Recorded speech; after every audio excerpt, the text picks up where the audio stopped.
Imagine this moment. It's late 2025, and deep within the frozen expanse of northern Quebec's wilderness, something remarkable is unfolding beneath layers of ice and snow. Teams of scientists sit in heated research stations, eyes fixed on their monitors, watching streams of data flow in from satellites circling Earth at altitudes of 500 kilometers. The information flooding their screens shows something unprecedented. Something they've never witnessed at this magnitude. What they're observing isn't merely another mineral find. This could be one of the most significant lithium discoveries in human history, located in Canada's James Bay territory, and it has the potential to completely rewrite the global energy economy. I'm Dav, and you're watching HIMS Reports. Stay with me, because what I'm about to reveal will fundamentally change how you understand energy, transportation, and the power structures that have defined our world for over a century. Part 1. The discovery that changes everything. The project is called Cisco. And before you scroll past thinking this is just another mining story, let me explain exactly what's at stake here. This single exploration project, still in its early phases, is revealing potential reserves of up to 300 million tons of lithium-bearing rock with grades averaging approximately 1% lithium oxide. Let me give you context for what those numbers actually mean. If the drilling data confirms what initial assessments suggest, we're looking at sufficient lithium to manufacture batteries for hundreds of millions of electric vehicles. Enough to construct energy storage systems capable of stabilizing entire national power grids. Enough to fundamentally transform who controls the resources that will shape the 21st century. And here's the detail that should make every petroleum industry executive deeply concerned. This isn't happening in some geopolitically volatile region prone to conflict or nationalization. This isn't in a country where foreign corporations face expropriation risks or where supply chains can be manipulated for political advantage. This is Canada. Stable, democratic, rule-of-law Canada, with established infrastructure, abundant hydroelectric power that can operate processing facilities with minimal carbon emissions, and direct transportation routes to North American markets. But to truly grasp why this discovery matters so profoundly, we need to examine what's actually happening to global oil demand right now, in real time, across the world economy. Part 2. The oil collapse. Nobody's talking about. The International Energy Agency released data in 2025 that should have triggered alarm bells throughout the petroleum sector. Electric vehicles are currently displacing approximately 6 million barrels of oil every single day worldwide. Not per week, not per month, per day. That's equivalent to eliminating the entire oil output of a major OPEC nation from global demand calculations. And by 2030, just 5 years away, that displacement figure is projected to reach 11 million barrels daily. By 2035, we're looking at 12 million barrels per day being erased from oil markets. Let that number settle for a moment. Global demand for oil-based transportation fuels is expected to peak around 2025. Not in some distant future. This year. Right now. The inflection point where petroleum demand for transport begins its structural, irreversible decline is happening as you watch this video. China alone will account for half of that global oil demand reduction through its rapidly expanding electric vehicle fleet. Over 20 million EVs are projected to sell globally in 2025, representing roughly 25% of all new vehicle sales. In Norway, an astounding 88% of new cars sold are now fully electric. In Denmark, that figure hit 56% in 2024. The United Kingdom witnessed EVs capture nearly 30% of new car sales. These aren't marginal adjustments. These are seismic shifts in how humanity powers mobility. And every single one of those electric vehicles requires something petroleum cannot provide: lithium. Part 3. The new power and who controls it. Here's where the narrative becomes truly compelling. For decades, the story of oil was straightforward. Whoever controlled petroleum controlled global energy security. Nations rose and fell based on their access to crude oil. Wars erupted over it. Strategic alliances formed because of it. The entire geopolitical framework of the 20th century was constructed on the foundation of oil dependency. But lithium represents something different, and potentially even more consequential. Right now, lithium production and processing are dangerously concentrated. Three countries control approximately 85% of global lithium supply: Australia, Chile, and China. But here's the critical detail that transforms everything. While Australia extracts the most raw lithium ore, China controls roughly 60% of global lithium refining capacity. They process raw material into the battery-grade chemicals that actually power electric vehicles and energy storage infrastructure. Consider the strategic implications. China doesn't just mine lithium. They dominate the crucial intermediate step, refining, that converts worthless rock into the materials powering the clean energy transition. And they're leveraging that position aggressively. In 2025, China's Ministry of Commerce updated its catalog of technologies prohibited from export to include lithium carbonate and hydroxide preparation, along with cathode material manufacturing. They're not simply dominating the supply chain, they're actively preventing competitors from building independent refining capacity. The geopolitical vulnerability here is severe. The International Energy Agency rates lithium's geopolitical risk at 3 out of 58 on their vulnerability scale, specifically because of this concentration. When contemporary Amperex technology, known as CATL, suspended operations at a major lithium facility in China's Jiangxi province in 2025, global spot prices immediately surged. That single mine represented approximately 3% of worldwide supply, and its temporary closure sent shockwaves through international markets. This is the context into which Canada's Cisco discovery arrives like a geopolitical earthquake. Part 4. The technology revolution behind the discovery. The Cisco project sits in Quebec's James Bay region on the traditional territory of the Cree Nation of Iou-Ischii. And, the method of its discovery really reveals everything about how technology is, well, revolutionizing resource exploration. A company called Fleet Space Technologies, based in Australia, deployed something called the Exosphere platform. So, here's how this revolutionary system works. They position battery-powered sensors called geodes near the Earth's surface. These devices continuously monitor seismic energy from wind, ocean waves, and even human activity. But instead of transmitting data through ground-based networks, they beam information directly to a constellation of small satellites in orbit. Those satellites, in turn, relay the data to processing centers where artificial intelligence algorithms analyze the seismic signatures and construct three-dimensional models of subsurface geology. This technology is, honestly, transformative because it allows exploration teams to map potential deposits before drilling a single exploratory hole. Traditional exploration is expensive, slow, and requires a lot of educated guessing about where to drill. With Exosphere, companies can target high-probability zones with a level of precision that was, frankly, impossible even 5 years ago. At Cisco, AI-powered mapping identified massive spodumene mineralization. Spodumene is a lithium-aluminum silicate mineral, the primary hard rock source of lithium used in batteries.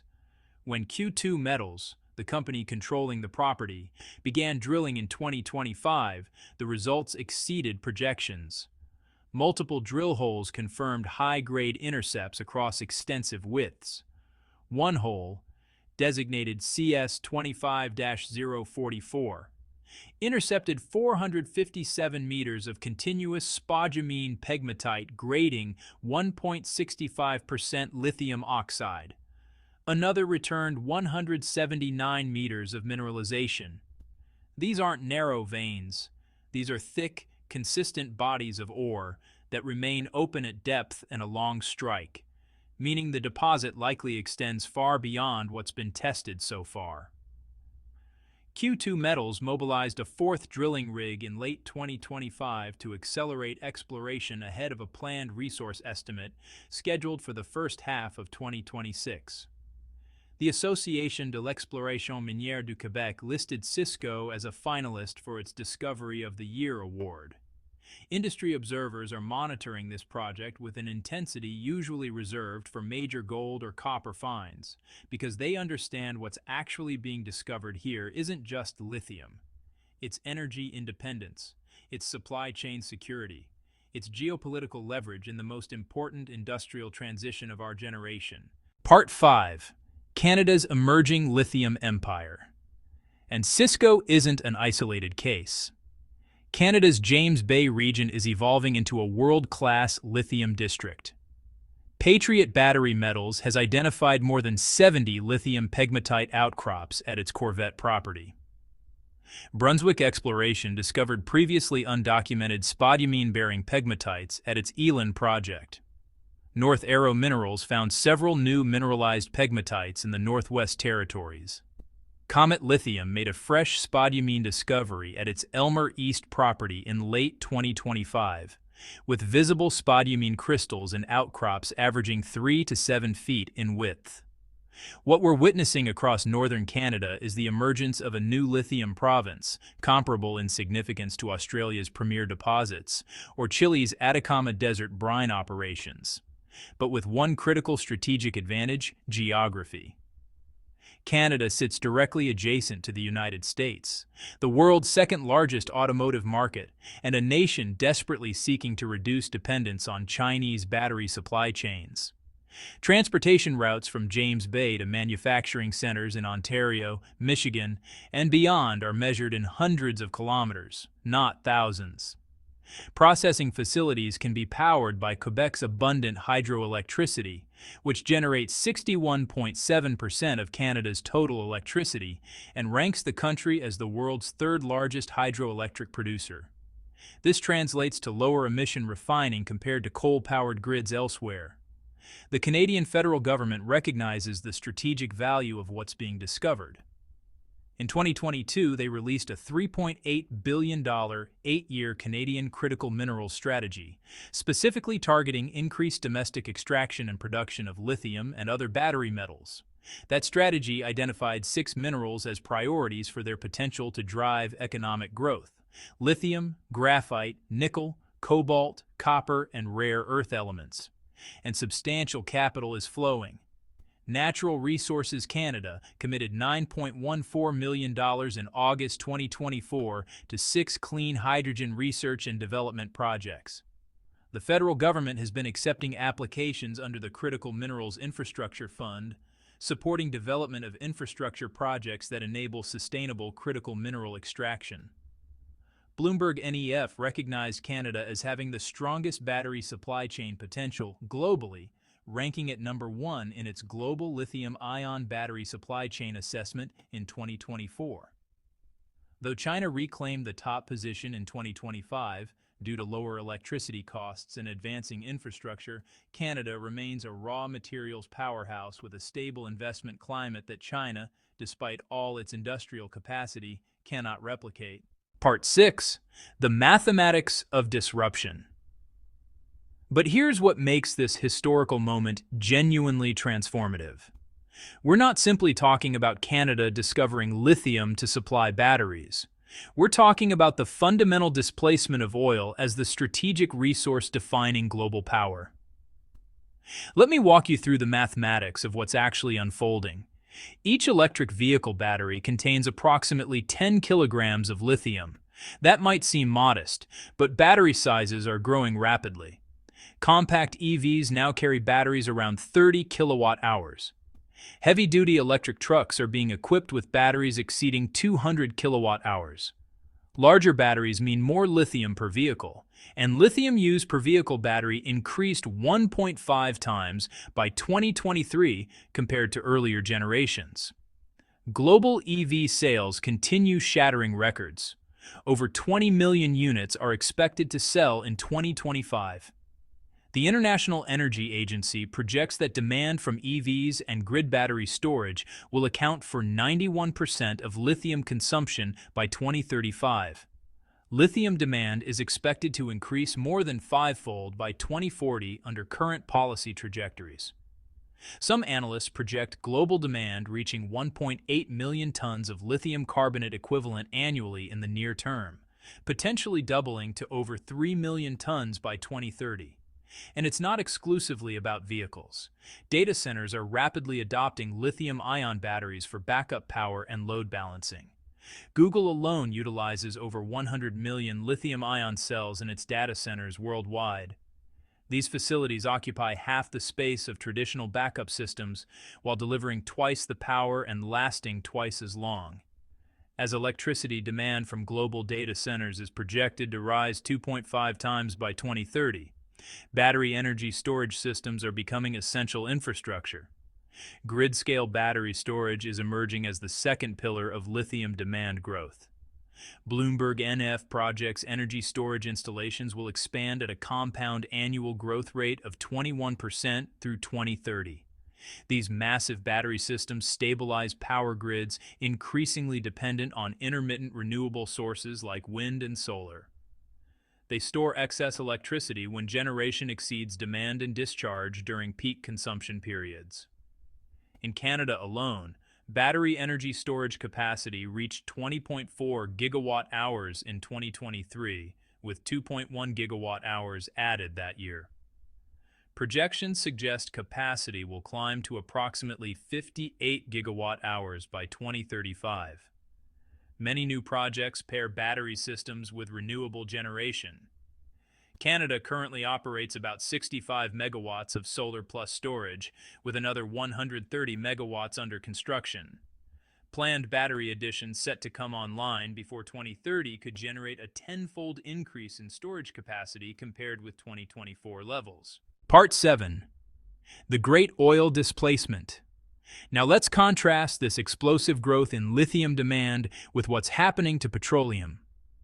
The IEA's analysis demonstrates that expanding electric vehicle adoption dramatically reduces oil requirements.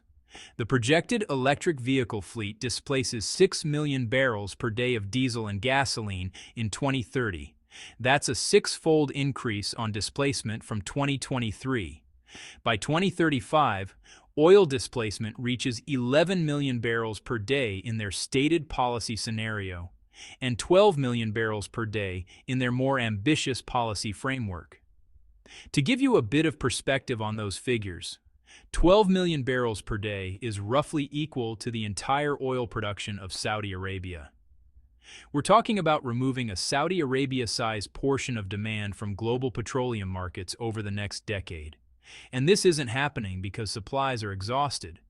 It's because consumers are choosing different technology. And here's the critical detail. Even if global oil prices collapse to $40 per barrel, electric vehicles remain economically superior, especially with home charging capabilities. IEA analysts emphasize that drivers continue saving money by switching to electric vehicles, even at dramatically suppressed oil prices. In China, fast public charging costs approximately twice as much as home charging, yet electric vehicles still offer better fuel economy than gasoline-powered vehicles. The economics have fundamentally reversed. For the first time in personal transportation history, the alternative to petroleum isn't just cleaner, it's cheaper. It performs better, it requires less maintenance, and it's powered by resources that dozens of countries can produce, rather than the handful of nations geologically blessed with oil reserves. This is the industrial and geopolitical landscape into which Canada's lithium discoveries are arriving. Part 8. The Environmental Reality Check. But there's another dimension to this narrative that most coverage tends to overlook, and that's the environmental and social dynamics of lithium extraction. Lithium mining has environmental impacts. That's just undeniable. Hard rock mining, for example, requires crushing massive quantities of ore, chemical processing to extract lithium compounds, and, well, careful management of waste products. Brine extraction, which is used in places like Chile's Atacama Desert, can deplete water resources in regions that are already water scarce. But here's the critical comparison. A 2023 analysis found that switching to electric vehicles powered by lithium batteries can cut the greenhouse gas emissions brake, even 0.5-0.7 times faster compared to sticking with internal combustion engines. Even when you account for emissions from mining, processing, battery manufacturing, and electricity generation, EVs reach carbon-positive status much, much faster than petroleum vehicles do over their operational lifetimes. And the industry is evolving rapidly. Direct lithium extraction, or DLE, promises increased efficiency and reduced environmental impact compared to traditional evaporation ponds. In Alberta, companies are trying out extracting lithium from oil field brines, so they're basically recovering valuable battery materials from waste streams of existing petroleum operations. E3 Lithium actually managed to produce battery-quality lithium carbonate from Leduc brines using demonstration-scale equipment in January 2025. Recycling is also becoming a significant part of the supply equation. By 2025, decommissioned battery capacity in China reached levels that could supply substantial quantities of recovered lithium right back into manufacturing chains. As the first generation of EV batteries reaches end of life after about 5 to 8 years of operation, recycling infrastructure is scaling globally. Advanced processes that combine pyrometallurgy and hydrometallurgy are increasing recovery efficiency of reactive metals, including lithium and graphite. The regulatory framework is maturing as well. Europe has established robust regulations for battery recycling, with comprehensive standards covering the transport of end-of-life batteries, tracking systems, and safety and environmental requirements. In Canada specifically, the Cisco project must follow strict environmental assessment protocols under provincial law and requires consultation with Indigenous communities. Exploration has relied on non-invasive geophysical methods, but any future mine development would require extensive environmental and community impact reviews. These regulatory processes are built into Quebec's permitting framework and are simply non-negotiable for project advancement. Q2 Metals hasn't released a production timeline. Current estimates remain conceptual and don't yet qualify as reserves or measured resources under Canada's NI 43-101 reporting standard, which requires detailed technical and economic analysis before reserves can be declared. The company is focused on completing its inaugural mineral resource estimate, which is scheduled for the first quarter of 2026. Part 9. The question that defines the future. But assuming the geology continues supporting early indications, assuming permitting processes advance responsibly, and assuming markets keep demanding battery materials at projected rates, what we're really witnessing is Canada positioning itself as a cornerstone supplier of the single most critical industrial commodity of the energy transition. And that brings us to perhaps the most important question of all: can lithium actually make oil worthless? The answer, honestly, is nuanced. Oil isn't disappearing entirely, at least not in our lifetimes. Petrochemicals are still used in plastics, pharmaceuticals, synthetic materials, and industrial processes that just won't transition to alternatives quickly. Aviation and long-haul shipping will probably continue, depending on liquid fuels for decades, since battery technology isn't yet viable for those applications at scale. But here's what's changing irreversibly. Oil's role as the dominant fuel for personal transportation, the largest single source of petroleum demand, is entering terminal decline. Road transport accounts for the majority of global oil consumption, and that market is being systematically electrified. Norway's experience really offers a preview. With 88% of new cars sold being fully electric and another 3% plug-in hybrids, Norway's oil demand from roads fell 12% from 2021 to 2024.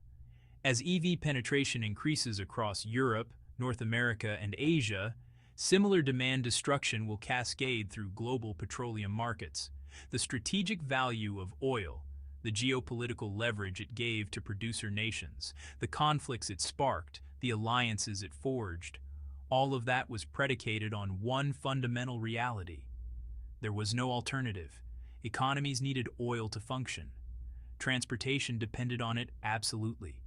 That dependency created power. Lithium breaks that dependency, not completely, not immediately, but structurally and irreversibly over the coming decades. And unlike oil, which is concentrated in specific geological formations, mostly in the Middle East, Russia, and North America, lithium is geographically distributed. Australia has massive hard rock deposits. Chile, Argentina, and Bolivia control enormous brine reserves in the so-called Lithium Triangle. China has domestic resources it's developing aggressively.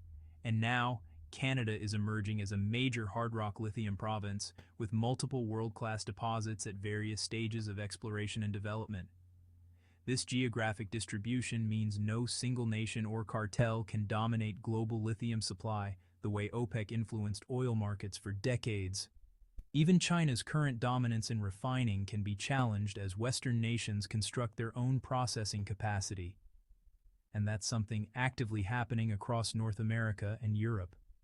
The United States has 34 battery gigafactories either planned, under construction, or operational as of 2025, which is a massive increase from just 2 facilities in 2019.